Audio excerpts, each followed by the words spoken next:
ಪತ್ರಿಕಾಗೋಷ್ಠಿ ಮಾಡಿ ಬಜಾರಲ್ಲಿಟ್ಟರೆ ಸಂತೆಯಲ್ಲಿ ಸೀರೆ ಬಿಚ್ಚಾಕಿದ್ರೆ ಎಲ್ಲೋ ಸುತ್ತಕೊಂಡ್ರೆ ಏನು ಸುಖ ಬಂತು? ಟೆರೇಸನ್ದಲ್ಲಿ ಬರ್ತ್ಡೇ ಮಾಡಿದಾಗ ಶಾಸಕರ ಫೋಟೋ ಇತ್ತಾ?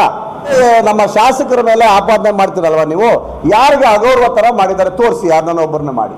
ನೀವು ಅಷ್ಟು ಜನ ಯಾವ್ದಾರ ಕಾರ್ಯಕ್ರಮ ಕರೆದಿದ್ದೀರಾ? ನೀವು ಅವ್ರನ್ನ ಶಾಸಕರನ್ನ ಯಾವ್ದಾರ ಒಂದು ಕಾರ್ಯಕ್ರಮ ಕರೆದು ಅವ್ರು ಬಂದಿಲ್ಲ ಅಂದರೆ ತಾವು ದಯವಿಟ್ಟು ಅವ್ರ ಮೇಲೆ ಆಪಾದನೆ ಮಾಡಿ. ನಾನು ಖಂಡಿತವಾಗಲೂ ನಾನು ಮೊದಲಿಗೆ ಏನು ಹೇಳ್ತೀನಿ, JDS ಅಲ್ಲಿ ನಾನು ಇದ್ದಾಗ ಇವತ್ತು ಕಾಂಗ್ರೆಸ್ಗೆ ಏಕೆ ಬಂದೆ ಅಂತ ಅನಿಸ್ತು. ನೆನ್ನೆ ಮಾತಾಡಿರ್ತಕ್ಕಂಥ ಕಾಂಗ್ರೆಸ್ ಮುಖಂಡರು ಏನು ಮಾತಾಡಿದ್ದಾರೆ, ಅದಕ್ಕೆ ಕಾಂಗ್ರೆಸ್ ಪಕ್ಷಕ್ಕೆ ನಾನು ಯಾಕೆ ಬಂದೆ ಅಂತ ನನಗನ್ನಿಸ್ತು. ಯಾಕಂದರೆ ಕಾಂಗ್ರೆಸ್ ಅವರೇ ನನಗೆ ಕೂತು ಮಾತಾಡಿರ್ತಕ್ಕಂಥವ್ರು. ಈಗ ನೆನ್ನೆ ಪತ್ರಿಕಾಗೋಷ್ಠಿ ಕದಿರ್ತಕ್ಕಂಥದ್ದು ಅವರು ಏಕವಚನದಲ್ಲಿ ಮಾತಾಡಿದ್ದಾರೆ, ನಾವು ಮಾತಾಡಲ್ಲ. ಭರಣಿ ವೆಂಕಟೇಶಣ್ಣರಾಗ್ಬೋದು, DCC ಮೋಹನ್ ರೆಡ್ಡಿ ಆಗ್ಬೋದು, ಆವ್ ರೆಡ್ಡಿ ಆಗ್ಬೋದು, ನಮ್ಮ ಮಿಲ್ಟನ್ ವೆಂಕಟೇಶಣ್ಣವ್ರು ಆಗ್ಬೋದು, ಕಾಕಲ್ಸಿದ್ದ ರಾಜಣ್ಣವ್ರು ಆಗ್ಬೋದು, ನಮ್ಮ ಯಾರೋ ಶಂಕರಣ್ಣವ್ರು ಆಗ್ಬೋದು, ಮತ್ತು ಅವರೊಟ್ಟಿಗೆ ಇರ್ತಕ್ಕಂಥ ಎಲ್ಲ ಅಣ್ಣಂದರು ನೆನ್ನೆ ಮಾತಾಡಿರ್ತಕ್ಕಂಥದ್ದು ಎಷ್ಟು ಗೌರವವಾಗಿ ಮಾತಾಡಿದ್ದಾರೆ, ಎಷ್ಟು ಪಕ್ಷದ ಗೌರವ ಕೊಟ್ಟಿದ್ದಾರೆ. ನೀವು ಯಾವ ಪಕ್ಷಣ? ದಯವಿಟ್ಟು ಉತ್ತರ ಕೊಡಿ. ನೀವು ಯಾವ ಪಕ್ಷದವರು? ನಿಮ್ಮ ಇದರಲ್ಲಿ ನೀವೇ ಹೊಡೆಸ್ಕೊತೀರಾ? ನಾವು ಹೇಳೋದು ಬೇಡ, ನಿಮ್ಮ ಇದರಲ್ಲಿ ನೀವೇ ಹೊಡೆಸ್ಕೊಂಡು ಮಾತಾಡ್ತೀರಾ? ಎಲ್ಲ ಹಿರಿಯರಿದ್ದೀರಿ, ಎಲ್ಲ ಅಧಿಕಾರಿಗಳು ತಗೊಂಡಿದ್ದೀರಿ. TAPMC ಸೊಸೈಟಿ ಮಾಜಿ ಅಧ್ಯಕ್ಷರಿದ್ದೀರಿ, ಮಿಲ್ಕಿನಿ ನೀವು 2ನೇ ಬಾರಿ ಆಗಿದ್ದೀರಿ, ಮತ್ತು ಜಿಲ್ಲಾ ಪಂಚಾಯತಿ ಮೆಂಬರ್ ಆಗಿದ್ದೀರಿ, ಮತ್ತು ಈಗ ನಾಮಿನಿ ಸದಸ್ಯರಾಗಿದ್ದೀರಿ. ಎಲ್ಲ ನೀವು ಪಕ್ಷದಲ್ಲಿ ಇದ್ದೀರಲ್ವಾ? ನೀವು ಪಕ್ಷದ ಜನಪ್ರತಿನಿಧಿಗಳಲ್ವಾ? ಸಂಘಟನೆ ನಿಮ್ಮ ಮಾಡೋಕ್ಕೆ ನಿಮ್ಗೆ ಅರ್ಹತೆ ಇಲ್ವಾ? ನೀವು ಸಂಘಟನೆ ನೀವು ಮಾಡ್ಬೋದಲ್ವಾ? ಪಕ್ಷ ಸಂಘಟನೆ ಅಂತಂದರೆ ನೀವು ಕಾರ್ಯಕರ್ತರಿಂದ ಹಿಡಿದು ಪದಾಧಿಕಾರಿಗಳಿಂದ ಜನಪ್ರತಿನಿಧಿಗಳು ಮಾಡೋ, ನೀವು ಜನಪ್ರತಿನಿಧಿಗಳಲ್ವಾ? ನೆನ್ನೆ ಮಾತಾಡಿರ್ತಕ್ಕಂಥದ್ದು ನಮಗೆಲ್ಲ ಶೇಮ್ ಆಗ್ತದೆ. ಇವತ್ತು ಪತ್ರಿಕಾಗೋಷ್ಠಿ ನಾವು ಕರೆದಿರೋದು ಖಂಡಿತವಾಗ್ಲೂ ಒಂದು ನಿಮಗೆಲ್ಲ ಶೇಮ್ ಆಗಲಿ ಅಂತ ಕರೆದಿಲ್ಲ, ನಾವು ನಿಮಗೆಲ್ಲ ಗೌರವ ತರಬೇಕು ಅಂತ ಮಾಡಿದ್ದೀವಿ. ತಾಲೂಕು ಜವಾಬ್ದಾರಿ ನಿಮ್ಗೆ ಕೊಡಬೇಕು ಅಂತ ಮಾಡಿದ್ದೀವಿ. ಯಾರಿಗೆ ನಮ್ಮ ಶಾಸಕರ ಮೇಲೆ ಆಪಾದನೆ ಮಾಡ್ತೀರಲ್ವ ನೀವು? ಯಾರಿಗೆ ಅಗೌರವ ಥರ ಮಾಡಿದ್ದಾರೆ ತೋರಿಸಿ, ಯಾರನ್ನ ಒಬ್ಬರನ್ನ ಮಾಡಿ. ನೀವು ಅಷ್ಟು ಜನ ಯಾವ್ದಾರ ಕಾರ್ಯಕ್ರಮ ಕರೆದಿದ್ದೀರಾ? ನೀವು ಅವ್ರನ್ನ ಶಾಸಕರನ್ನ ಯಾವ್ದಾರ ಒಂದು ಕಾರ್ಯಕ್ರಮ ಕರೆದು ಅವ್ರು ಬಂದಿಲ್ಲ ಅಂದರೆ ತಾವು ದಯವಿಟ್ಟು ಅವ್ರ ಮೇಲೆ ಆಪಾದನೆ ಮಾಡಿ, ನಾವಿಲ್ಲ ಅಂತ ಹೇಳಲ್ಲ. ಇಲ್ಲ ನೀವು ಯಾವ್ದಾರ ಕೆಲಸ ತಗೊಂಡಾಗ ಅವ್ರ ಹತ್ರ ಹೋಗಿ ನನ್ನ ಕೈಯಲ್ಲಿ ಆಗಲ್ಲ ಮಾಡ್ಕೊಡಲ್ಲ ಅಂತಂದ್ರೆ ತಾವು ಆಪಾದನೆ ಮಾಡಿ, ನಾನು ಬೇಡ ಅಂತ ಹೇಳಲ್ಲ. ನೀವು ಶಾಸಕರಿಗೆ ಅವಮಾನ ಮಾಡಿಲ್ವಾ? ಟೆರೇಸನ್ದಲ್ಲಿ ಬರ್ತ್ಡೇ ಮಾಡಿದಾಗ ಶಾಸಕರ ಫೋಟೋ ಇತ್ತಾ? ಯೋಚನೆ ಮಾಡಿ. ಮಾತಾಡೋದಕ್ಕೆ ಮುಂಚೆ ತಾವು ದಯವಿಟ್ಟು ಎಲ್ಲ ಅಣ್ಣಂದ್ರಿದ್ದೀರಿ, ವಯಸ್ಸಲ್ಲಿ ದೊಡ್ಡವರಿದ್ದೀರಿ, ನಿಮ್ಮಗಳ ಒಂದು ಸ್ವಾಭಿಮಾನಕ್ಕೆ ಧಕ್ಕೆ ಥರ ನಾವು ಯಾರೂ ಮಾತಾಡಲ್ಲ. ಖಂಡಿತವಾಗಲೂ ಪಕ್ಷದ ಬಗ್ಗೆ ಮಾತಾಡ್ಬೇಕು. ನೀವು ಅದೇ ಪಕ್ಷದಲ್ಲಿದ್ದೀರಿ, ಈಗ ಗೆದ್ದಿರೋದು ಯಾವ ಪಕ್ಷದಲ್ಲಿ ಗೆದ್ದಿದ್ದೀರಿ? ನಿಮ್ಗೆ ಯಾವ ಪಕ್ಷ ಸ್ಥಾನಮಾನ ಕೊಟ್ಟಿದೆ?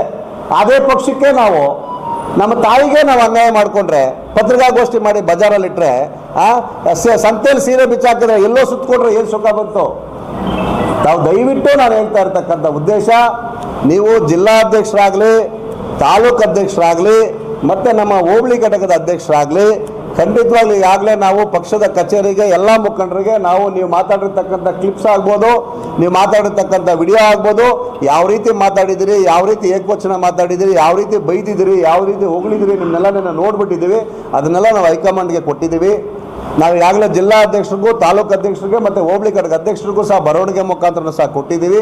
ಇದೇ ರೀತಿ ಪಕ್ಷದಲ್ಲಿ ತಾವು ಇದೇ ರೀತಿ ನಡ್ಕೊಳ್ತಾ ಇದ್ದರೆ ಖಂಡಿತವಾಗಲೂ ನಮ್ಮ ಪಕ್ಷದ ಮುಖಂಡರು ಒಂದು ತೀರ್ಮಾನ ಮಾಡ್ತಕ್ಕಂಥ ಕೆಲಸ ಮಾಡ್ತಾರೆ. ಸೊ ಆ ರೀತಿ ನೀವು ಇತ್ತಂದರೆ, ನೀವು ಈಗ ನೆನ್ನೆ ಮಾತಾಡಿರ್ತಕ್ಕಂಥ ಇದ್ದರೆ ನೀವು ಯಾವ ಪಕ್ಷ ಅಂತ ಫಸ್ಟ್ ಹೇಳಿ.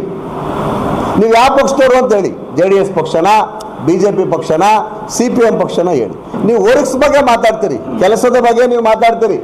ಕೆಲಸದ ಬಗ್ಗೆ ಗುದ್ಲಿ ಪೂಜೆ ಯಾರು ಮಾಡಿದ್ದಾರೆ? ಕೆಲಸ ಯಾರು ಮಾಡಿದ್ದಾರೆ? ಈಗ ಯಾರು ಅವಧಿಯಲ್ಲಿ ಬರುತ್ತೆ? ಈಗ ನಾವು ಜಿಲ್ಲಾ ಪಂಚಾಯತ್ ಮೆಂಬರ್ ಆಗಿದ್ದೀವಿ. ನನ್ನ ಅವಧಿ ಮುಗಿದ ಮೇಲೆ ಯಾರು ಹೊಸ ಮೆಂಬರ್ ಬರ್ತದೆ ಅವರ ಒಂದು ವರ್ಕ್ ಅಭಿವೃದ್ಧಿ ಹೋಗ್ತಾ ಇರ್ತದೆ.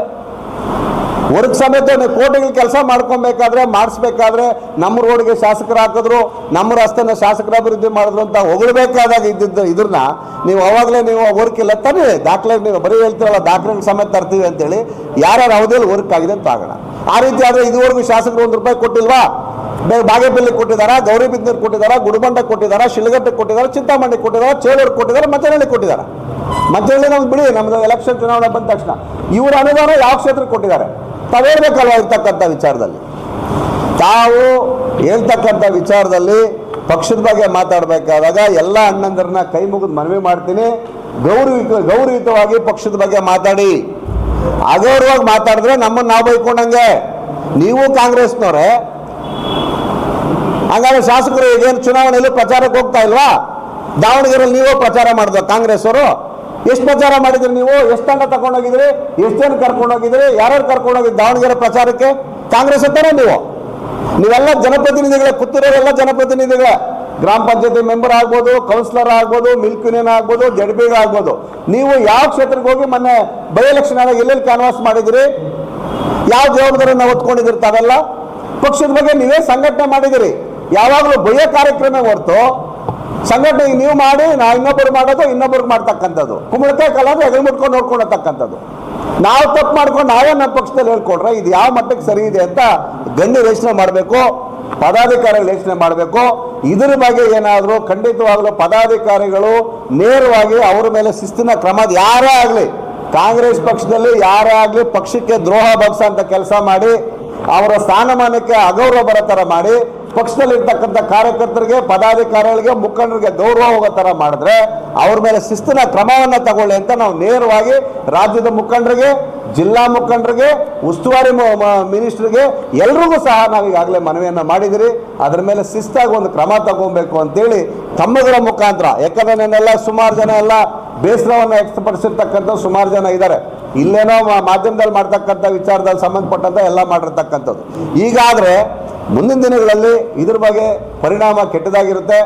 ಯಾವುದೇ ಒಂದು ಪ್ರತಿನಿಧಿನಾಗಲಿ, ನಾವು ಪ್ರತಿನಿಧಿಗಳೇ, ಬೇರೆ ಪ್ರತಿನಿಧಿಗಳನ್ನ ಏಕವಚನ ಬಳಸೋಂಥದ್ದು ನಿಲ್ಲಿಸಬೇಕು. ವೈಯಕ್ತಿಕವಾಗಿ ಮಾತಾಡೋದನ್ನ ನಿಲ್ಲಿಸಬೇಕು. ತಾವು ನೆನ್ನೆ ಮಾತಾಡೋದು ಎಲ್ಲ ವೈಯಕ್ತಿಕವಾಗಿ ಮಾತಾಡಿರ್ತಕ್ಕಂಥ ಕೆಲಸ ಇರ್ತಕ್ಕಂಥ ವಿಚಾರ.